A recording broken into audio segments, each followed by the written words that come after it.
Halo semua, Assalamualaikum warahmatullahi wabarakatuh. Selamat datang dalam video presentasi pengganti UAS dengan topik analisis keseimbangan kurva ISLM. Dalam video ini saya akan menjelaskan bagaimana model ISLM bekerja dalam menganalisis keseimbangan ekonomi jangka pendek. Sebelumnya, izin memperkenalkan diri. Perkenalkan, nama saya Revina Fitrianugrah dari program akuntansi kelas reguler A dengan NIM 8413124003. Saya dari Universitas Insan Cendekia Mandiri. Mari kita bahas apa kombinasi kurva ISLM. Apa sih kurva ISLM itu? Dalam makroekonomi, kita mengenal dua pasar penting. Apa coba? Ada dua, yaitu pasar barang dan pasar uang. Model ISLM menggabungkan keduanya untuk menjelaskan interaksi antara pendapatan nasional dan suku bunga. Analisis ini sangat penting untuk memahami bagaimana kebijakan fiskal dan moneter mempengaruhi ekonomi kita. Kita akan membahas dua kurva, yaitu kurva IS dan kurva LM. Yang pertama ada di kurva IS dahulu. Apa sih kurva IS itu?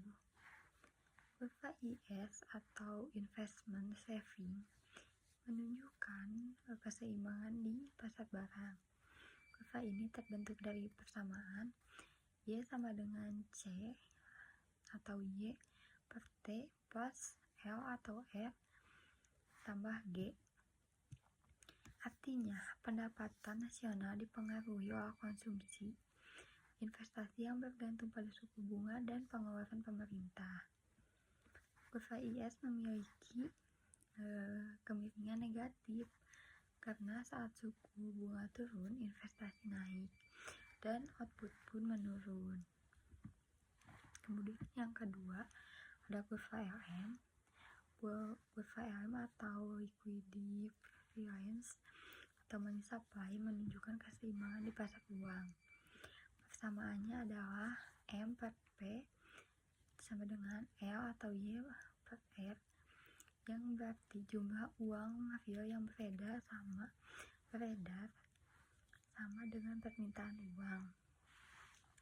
Permintaan uang sendiri bergantung pada tingkat pendapatan dan suku bunga. Kurva ini cenderung miring ke atas karena semakin tinggi pendapatan, semakin tinggi permintaan uang, sehingga barang pun naik. Kemudian ada keseimbangan ISLM. Apa sih keseimbangan itu? Keseimbangan ekonomi jangka pendek yang terjadi di titik perpotongan kurva IS dan LM. Di titik inilah baik pasar barang maupun pasar uang berada dalam keadaan seimbang. Titik ini menentukan kombinasi suku bunga dan pendapatan nasional perekonomian. Kemudian kita akan membahas pergeseran kurva.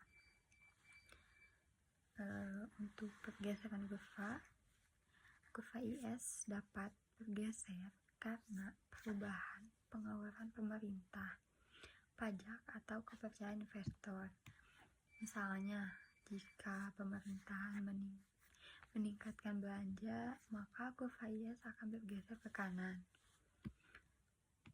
Kemudian ada kurva LM yang akan bergeser jika terjadi perubahan dalam uang beredar. Jadi, untuk bank sentral menambah jumlah uang beredar, kurva LM akan bergeser ke bawah atau ke kanan.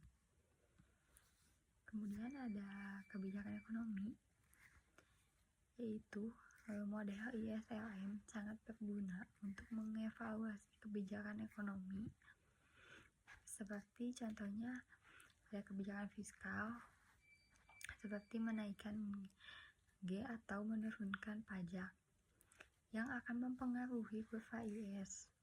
Ada juga kebijakan moneter seperti menambah jumlah uang beredar yang akan mempengaruhi kurva LM.